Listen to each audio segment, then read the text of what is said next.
En 28 minutes, des traders inconnus ont gagné 660 millions. Ça, c'est un baril de pétrole.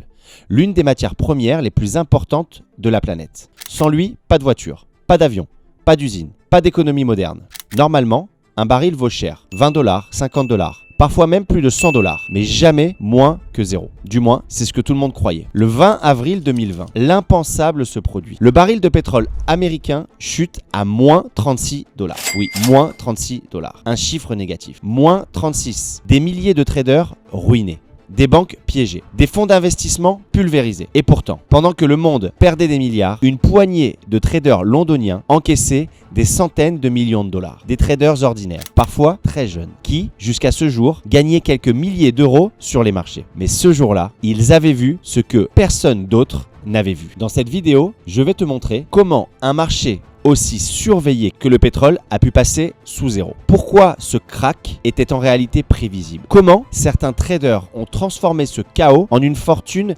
générationnelle? Et surtout, la leçon clé que toi aussi tu peux appliquer aujourd'hui sur les marchés. Le pétrole, c'est l'or noir du 21e siècle. Chaque jour, plus de 100 millions de barils circulent sur la planète. Des tankers quittent l'Arabie Saoudite, la Russie, les États-Unis. Ils traversent les océans, remplissent les pipelines. Un baril, c'est 159 litres de pétrole.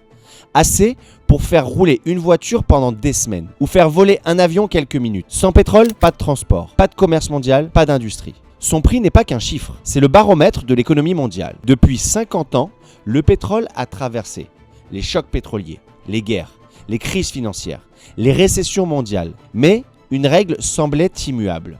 Un baril de pétrole ne peut jamais valoir 0 $. Il a toujours une utilité. On peut le brûler, le stocker, le transformer.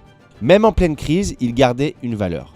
Jusqu'en 2020, janvier 2020. Les marchés sont calmes. Le pétrole s'échange autour des 60 $. Puis, une pandémie mondiale frappe la planète. Les avions sont cloués au sol. Les routes se vident. Les usines ferment. La consommation mondiale de pétrole s'effondre de 20 à 30 millions de barils par jour. Jamais vu dans l'histoire moderne. Un puits de pétrole, ça ne s'arrête pas comme un robinet. Arrêter un forage coûte une fortune. Parfois, ça détruit définitivement un gisement. Alors, les producteurs continuent de pomper. Résultat, les barils s'accumulent sans aucune contrepartie, sans aucun acheteur. Tout converge vers un endroit clé aux États-Unis, Cushing, Oklahoma.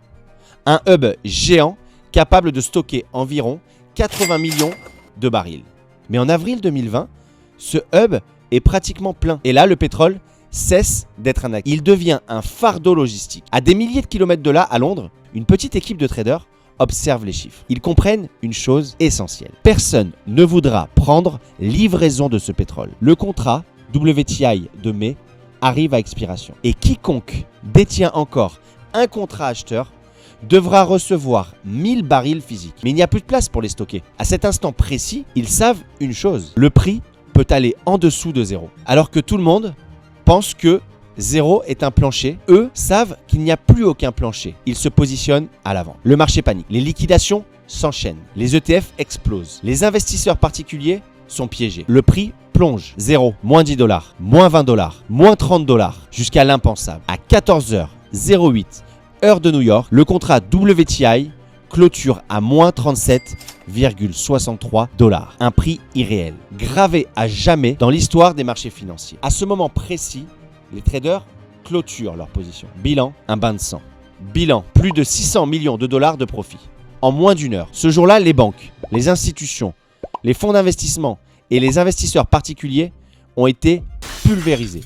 Pour eux, c'est un bain de sang. Pendant qu'une petite poignée de traders avait simplement compris la logique du marché. La leçon est simple. Aucun marché n'est indestructible. Les plus grandes opportunités naissent dans le chaos. Et parfois, un seul trade peut changer une vie. Si cette histoire t'a appris quelque chose, mets un pouce bleu, abonne-toi à la chaîne et dis-moi en commentaire ce que tu en penses. Mais surtout, si tu veux aller plus loin, si tu veux apprendre à trader avec le capital des propres firmes et viser, qui sait, jusqu'à 10 000 € par mois de manière structurée et professionnelle, réserve dès maintenant un appel gratuit avec un membre de mon équipe. Le lien est juste en dessous de cette vidéo. On y analysera ta situation, ton niveau et on verra si tu peux accéder à ce modèle de trading utilisé par les professionnels et également par les particuliers. Merci d'avoir regardé cette vidéo jusqu'au bout. Prends soin de toi sur les marchés. C'était Marc-Antoine. Je te dis à très vite.